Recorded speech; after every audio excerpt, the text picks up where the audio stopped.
Welcome on the program. Remember to like our Facebook page and our YouTube channel and be the first to see as it happens. Watching TV on the go. SlyMedia TV. Building bridges. Good afternoon. My name is Charity Mandishona. I'm the outgoing national chairperson for the Women's Structure in Zichia. She'll be with us throughout this program. Prisoners Trust. Thank you.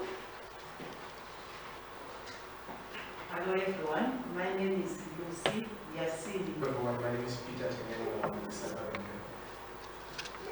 Tenelo. We have Ms. Tandi Chidavarume. She's also the for 16 days of activism, which this year, harassment in the world of work, which has been of late. We've had a lot of high rise in mitigations, how best we can curb this rise. This year, what we are doing is the following.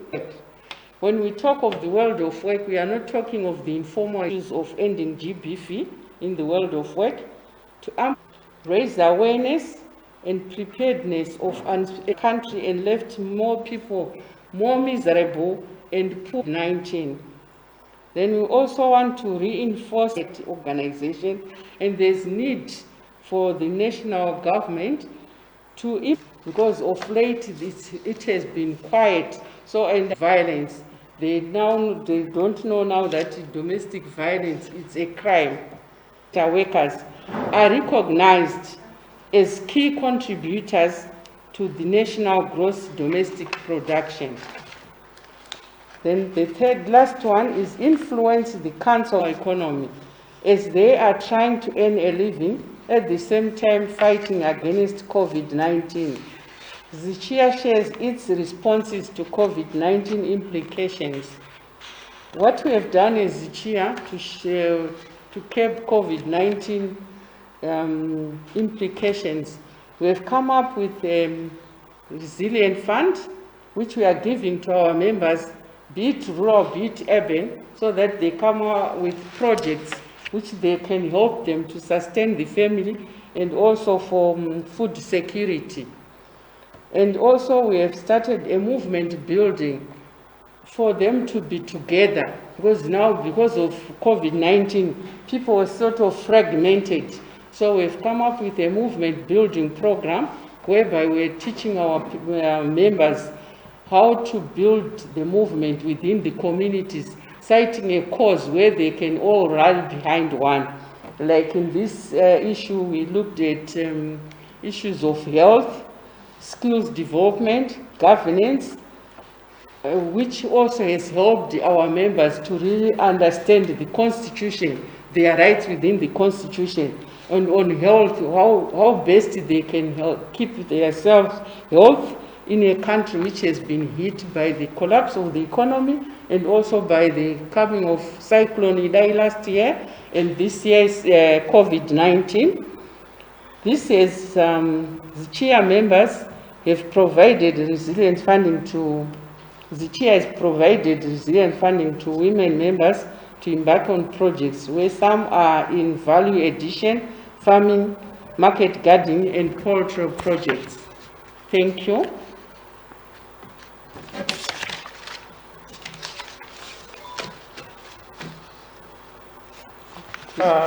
Thank you very much, Charity, for giving us the background for this meeting.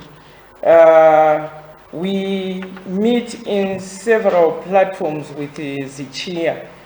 Our experience as Female Prisoner Support Trust is that most of the women that go through incarceration, in the end, because of the nature of the crimes, they are not easily accepted in formal employment. So they end up joining Zichia. They end up being part of the informal economy, because without that, they won't be able to sustain their livelihoods. So with Zichia, when we speak of decent work and ending violence against women and girls, this year, 2020, has been a very difficult year, and rising issues, cases of domestic violence, and women ending up in prison. I think there are so many cases that have been recorded because of COVID-19.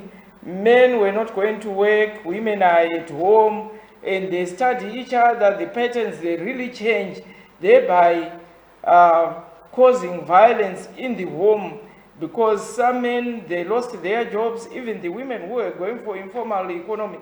You remember that the first 4 months into COVID were very, very difficult, including the curfew that was there. Women were reporting or arrested. They get to a roadblock, they are arrested for not having a letter to allow them to get into town. They want a fine, they were supposed to pay fine, and they couldn't pay fine. Others were detained for a day or for some hours. And this alone caused a lot of violence in the homes. The issues of mistrust were very high. So this year, there are a lot of domestic violence cases caused by COVID-19. Even those women who we see at the corners of the streets, they lost a lot of their ways, because the police will just come and take everything away from them. So there was a lot of violence as well from the police themselves, be it council, be it police, be it plain clothes. Women lost a lot, and there was a lot of violence. So 16 days of activism, when we want to look at this year's theme, it's about fund, respond, prevent, collect. There's real need to follow those four lines of the theme. How do we fund? We have lost already. So we need more funds so that these women can come up and do those projects that Charity has been talking about. They really need to be funded. Because if a project, like a horticulture project, is stopped mid-air, it means that you have lost income. And because the shops were closed, where they are supposed to deliver their produce. Remember, Mbare Msika was closed for some time, and you have tomatoes that are in the garden. Where do you put them to? So we need to fund for that, and also to respond. There's a lot we can do on responding, especially when we want to look at movement building. This is the only way we can respond, by building a strong movement of informal economy after COVID, and prevent GBV, because the figures are really alarming, and to collect as much information as we can. I think I'll end there. Thank you very much.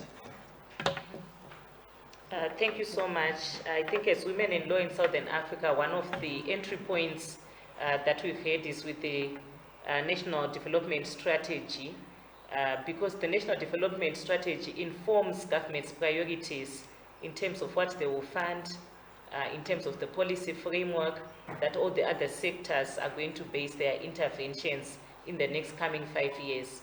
But one of the things that we have noted in the National Development Strategy #1 is also to commend government that for the first time we see a strengthened gender inclusion, or an attempt to strengthen the issues around decent work and gender inclusion.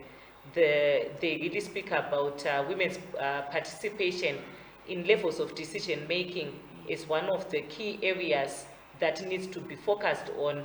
And we think that this is a noble idea because participation of women at decision-making levels will also influence policy, will also influence where resources are allocated towards the gender-related outcomes that are a priority for women. As my other colleagues have already spoken, one of the challenges have been around service delivery. So a lot of the manifestations on gender-based violence, especially during this pandemic, were associated with poor service delivery in our communities, especially in urban areas. The lack of access to water or limited access to water, which has been very erratic in a lot of areas, has also compromised businesses which rely on water, especially in the informal sector. It has also compromised women's work at household level that depends on water. It has also compromised women's health and a lot of other things. And we've also noticed that at most of those watering points, the issues related to crowding, lack of social distancing, and these water marshals that impose themselves has also resulted in the manifestation of gender-based violence. In one of the areas, there were even issues resulting in rape cases and murder as a result of GBV at watering points. So one of the areas of concern for us is the allocation of resources towards gender-responsive public service delivery, as Dr. Rita has mentioned. It is very important that resources be allocated towards this area, because the more resources that are put towards access to water, towards access to energy, towards access to justice, it makes it easier for women that depend upon these services. The other area of importance that we've noted that government has picked upon is the transport service sector that really needs to be revamped. A lot of public violence happens and targets women, especially in public transport service delivery. The shortages and the limitations around public transport also make women vulnerable who make use of the public transport sector. So if we revamp the public transport sector and ensure that there are also safety standards to protect and safeguard women who utilize public transport, it will also help in terms of mitigating gender-based violence within that. And we know that a lot of our women, especially who are in the informal sector, rely on public transport. Therefore, we need to begin to put measures to safeguard their dignity, to safeguard their security, to safeguard their health. We are still concerned about the crowding at the ranks, where people tend to pick on public transport, where they utilize public transport. We are also really concerned about even the crowding in buses and commuter omnibuses, which also presents a health hazard, especially now that the statistics of COVID-19 are beginning to also surge. So these are areas of importance that we think need to be looked at critically. I'll also speak around the issues to do with access to justice. As already mentioned, the Domestic Violence Act is one of the most important pieces of legislation that was enacted in order to address challenges of gender-based violence. But we're increasingly seeing resources dwindling around the raising of awareness on the Domestic Violence Act. We are also seeing resources dwindling in terms of supporting the access to justice machinery, the victim-friendly unit, the court system. As a result, a lot of people tend to rely on the informal justice system, but at the same time, it is not given the recognition that it requires. So if we are resorting, especially to rural level, to find justice within our traditional leaders or our village heads, they also need to be strengthened in terms of their capacity to understand where the parameters of their powers end or start from. So issues related to child marriages end up being dealt with in the informal system, and children become vulnerable. So we really need to strengthen the structures and the mechanisms of reporting and ending gender-based violence in all its forms, so that we do not have children becoming vulnerable to child marriages, especially at community level. As the economy is shrinking, as communities are becoming poorer, we are seeing that people are resorting still to those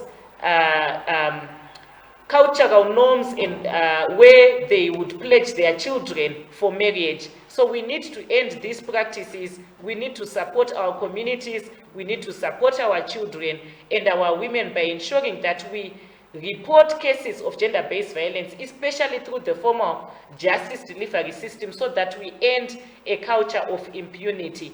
So these are really the areas that we feel need to be taken into account. We also want to commend Parliament for discussing and prioritizing conversations around gender-based violence and allowing for the space for citizens to also contribute on what Parliament needs to do in terms of ending gender-based violence. And the law reform agenda that Parliament has taken is one of the critical areas where we need to look at the harmonization of our marriage laws. That agenda is still on the Parliament's table, and we really feel as the women's movement, it needs to be prioritized.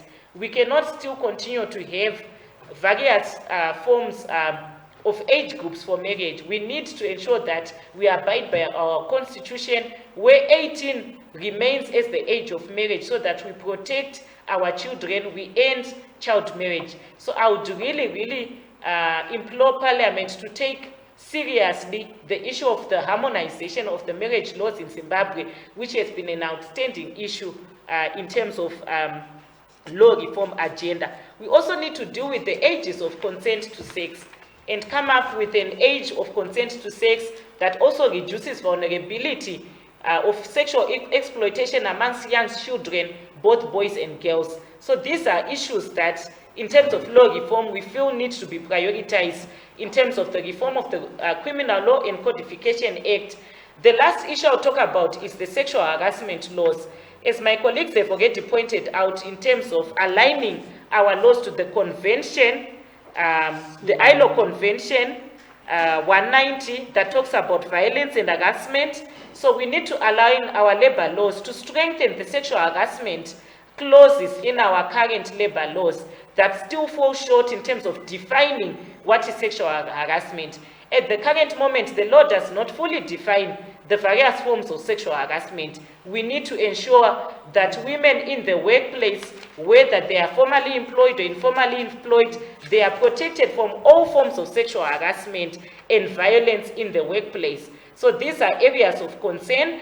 Then also in terms of the Labor Act, it's also putting measures and safeguards for reporting. We need to strengthen the code of conduct in our workspaces so that we protect women that are employed, we protect women in the informal economy where there are no regulations to protect them. We also need to ensure that we end a culture of impunity in terms of reporting sexual harassment by also putting criminal sanctions to sexual harassment in the workplace. Thank you.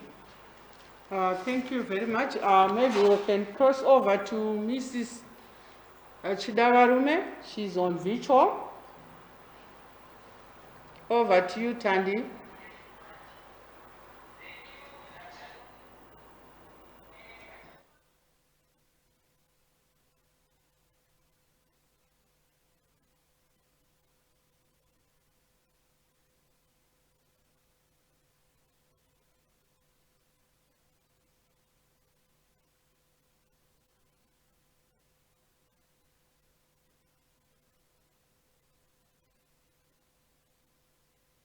Can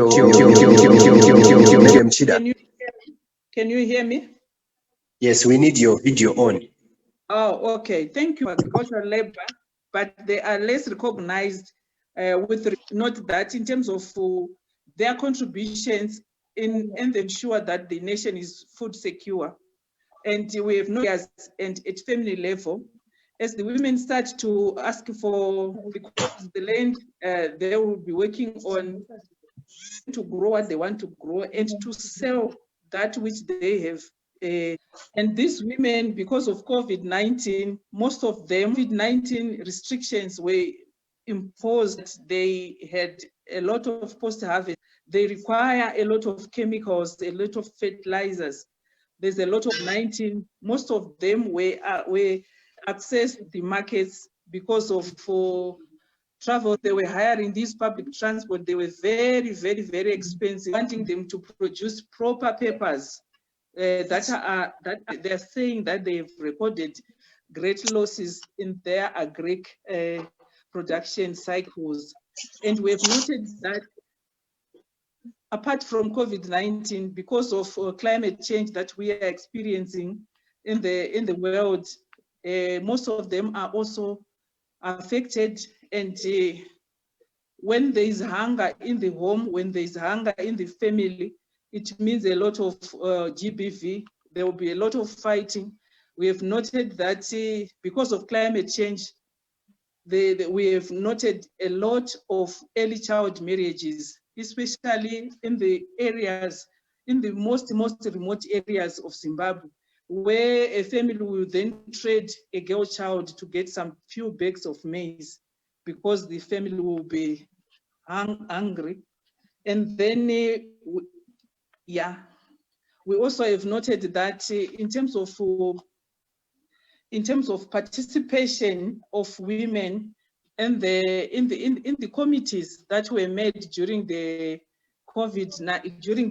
COVID-19 era, where we are noticing that there are task forces meant to stop the spread of COVID. We have noted that women were not even considered to be part of the people who might be in those committees. So it means that representation of women, what they need, was not considered in any of these committees. And as an organization, what we have been doing was to engage with the local authorities to try and let them know, to raise awareness about women's needs during these trying times, like the times of this pandemic. And we are also, as an organization, continuing to recommend to government. We are happy to say that currently the government is in the process of coming up with a national gender-sensitive land policy in the country. So as an organization, we continue to influence this process. And we are also happy that they are engaging us as an organization and as a constituents of rural women farmers. And we are looking forward to a very good document that will protect and also raise or increase awareness of women's land rights, so that we reduce women's landlessness, we reduce GBV, which is related to women's lack of land ownership. Thank you. Thank you very much, Tandy. Maybe we can just have a brief of what C190 stands for and what are the benefits and the protection it gives to workers, both informal and formal. Over to you, Dyke. Just a brief of the C190.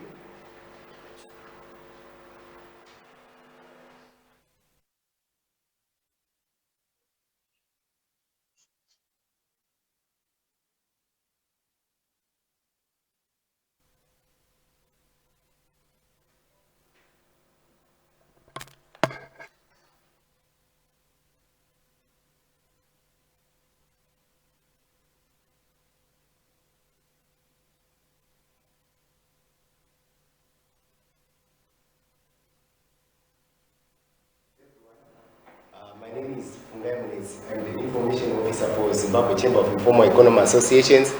I'll be just giving you a brief summary on the ILO Convention 190, which speaks on elimination of violence and harassment in the world of work.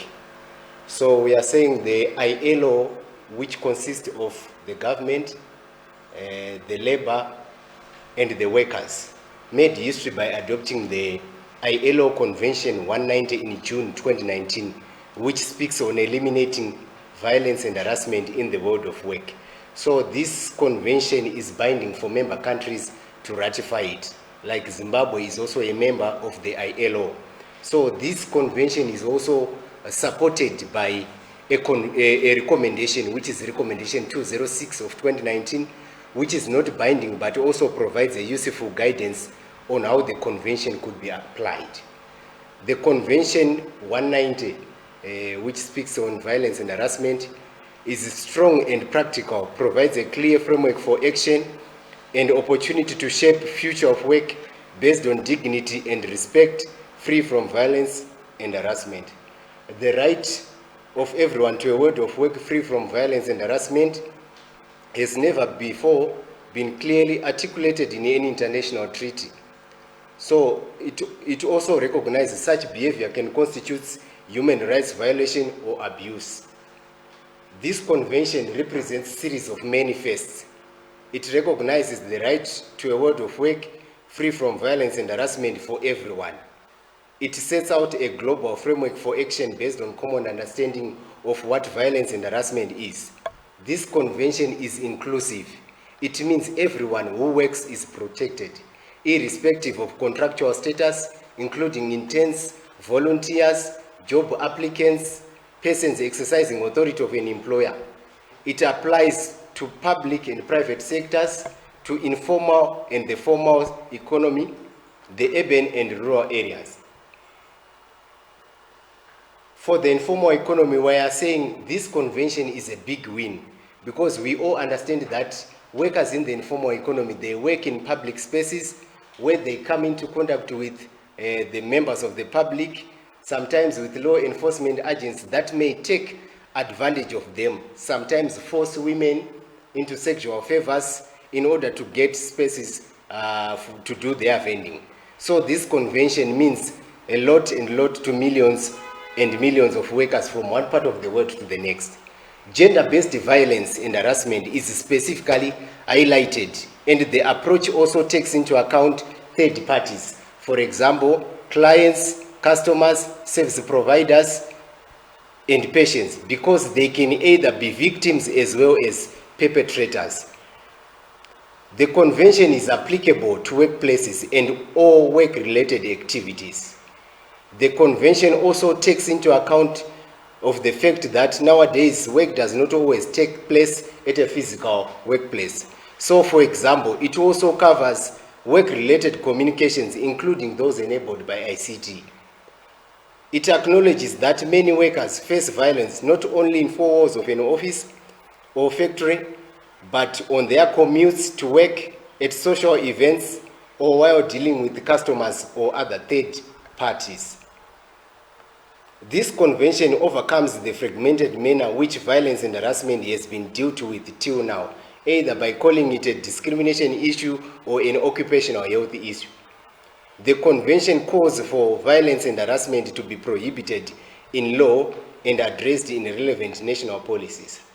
So in brief, this is what I wanted to share about the ILO Convention 190, which speaks on ending violence and harassment in the world of work. Thank you. Thank you very much. Dr. Rita, do you have anything? What I can say is that I would like to thank Fadzi for touching on legal issues that are very pertinent in any society, because right now some people we have dealt with female prisoners, some of them they tell you that I didn't know that following my husband's girlfriend is a crime. So the law itself remains a guiding principle for us, and we really need to look at what the law says on GBV. We've spoken of the Domestic Violence Act, and the lack of funding of the Domestic Violence Council is a cause for concern, especially for us women, because we did a lot of work in 2006, but our work is now coming to zero. And the issue of land rights is a cause of concern and a conflict, and brings a lot of violence against women, women losing out pieces of land and not having freedom. And in the end, the young women would not want to pursue land that has been left by their parents. Instead, they will choose to get married, and issues of child marriages won't end as long as these laws are not put in place. Thank you, Fadzi. Thank you, Tandi. Thank you very much, Dr. Rita, and I just also want to thank Fadzi for that brief on the laws, because as the people in the informal economy, some of these laws we don't know how to interpret them, but as we are partners with WILSA, I think our work now is going to be easier, because WILSA will be always there to guide us in issues of laws and that. And also, I just want to comment to say, as our national government, they should fund, also respond to issues which comes with COVID, like COVID-19. They're supposed to give people a small grant to start over again, so that they can now collect the money. But if they don't do that, where are they going to get the money? And we are going to keep on seeing high rises of GBV cases, because people are hungry. And issues of child marriages are not going to stop as long as people are not economically empowered, because they just marry off their child just to get rid. It's not by choice, but they will say, at least this other one, she has gone. So we are being saved on school fees, we are being saved even on food itself. It's like no parents are just giving away their children. And on the sexual harassment, it's really happening at the workplace. Right now, I was sharing with Dr. Nyampinga saying that during the day, you find the ladies selling wares along the roads, especially along the Bite Bridge, Churun Highway. You find them selling their tomatoes in that. Then in the evening, they are there by the truck drivers. And when we asked them why, they said we are supplementing, because the money we are getting as informal traders, it's not enough. So there's need to really look into the issues of how to fund the informal economy, especially after the COVID-19.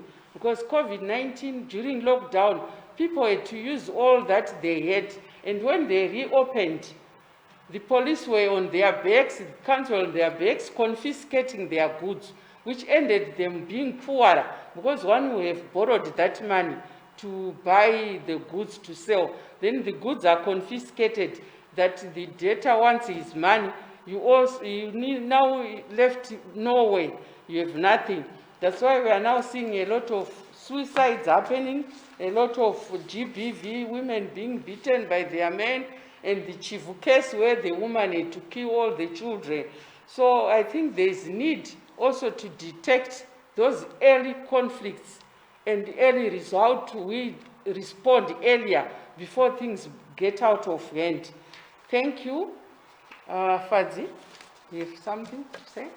No, just really to continuously reiterate the need to fund mechanisms, whether formal or informal mechanisms of ending gender-based violence, because there are various options, and also to support government's initiative on the multi-sectoral response to gender-based violence. It allows each and every sector to really interrogate the manifestations of GBV in their line of or area of operation, and to begin to harness the skill sets that are within those areas. I think Benny, to share or to ask? Not like in figures, but the statistics of like reports coming in every day. And just today, we're just talking to, in the morning, we're talking to our officers in Chivu. They were just following up on the issue of that lady. And he was also saying, I think there is need. He also said, I cannot give you the number. Just said that there is need for come on. They should come to the police. When you go in before it escalates into murder in that. And the territories throughout Zimbabwe. And the VFU was part of it. Our, be it in Gwanda, be it Blawayo, Plumtree, all over. Kariba, they were all reporting the same, that there is a rise in. And also to say, the newspaper, I think the social media is actually helped to collect or a lot of violence activities that are going on, all of the stories that you get across social media that are being highlighted on social media. And after done these investigations, whether they are true or not. Okay. Okay, I understand that you're a women's structure. Yes. All right, and maybe many of your views are with women. But then I just wanted to know that in some of your workshops, do you also engage women to actually stop gender? The world, like most people actually just see women as the victims. But then sometimes women are also the perpetrators, and men don't usually go and report because of so many reasons that are well known. So I don't know, when you engage with women, do you also tell them to stop gender-based violence? Yes, I can say yes. We are also advocating for stopping GBV in the home, in the workplace, as they apply even in the combis. And also what we are doing now, we are also roping up the men in our conversations so that they also understand what is GBV and that it's a crime to beat around your wife or to commit sexual harassment. It's a crime which can send you to jail. So we are trying by all means to educate even the woman to stop the domestic violence. As you are saying, the officer from Chivu in the morning was also saying that in Chivu now the high rise of perpetrators are women who are now perpetrating GBV on their men because they've seen that if they don't, they will die silently. So they've taken it upon themselves to retaliate. So you are saying there's need, real need for awareness and counseling between couples. Thank you. Mm-hmm. I would like to take you back to the ILO C-190. The presentation by Brother from indicated that there's still need for ratification. I just want to know if Zimbabwe has ratified that convention.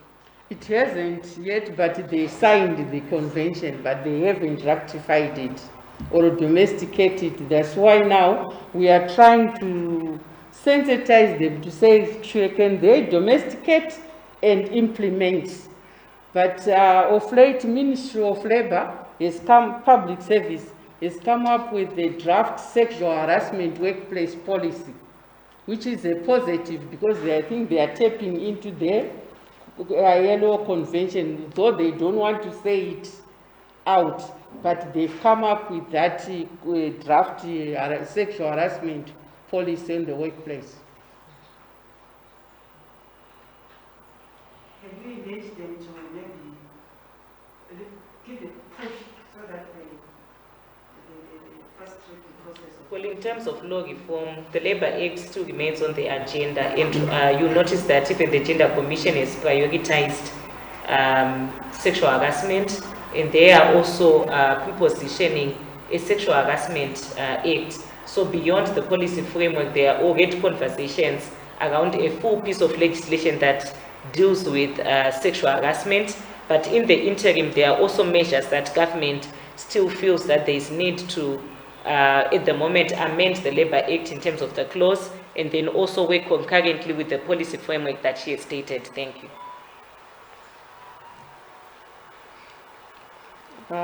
Thank you. I think we are done. Thank you for your time. Thank you, Dr. Rita. Thank you, Fadzi. Thank you, Tandy. I hope you hear us, or maybe you have one or two you want to add.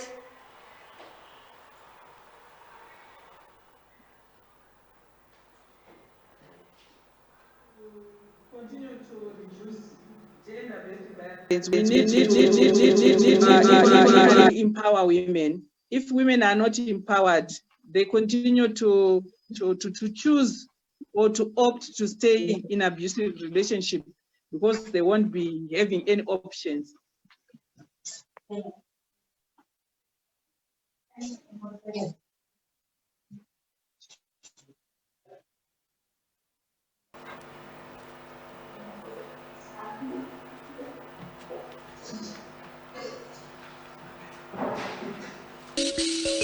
Your views and comments are welcome on the program. Remember to like our Facebook page and our YouTube channel and be the first to see as it happens. Watching TV on the go.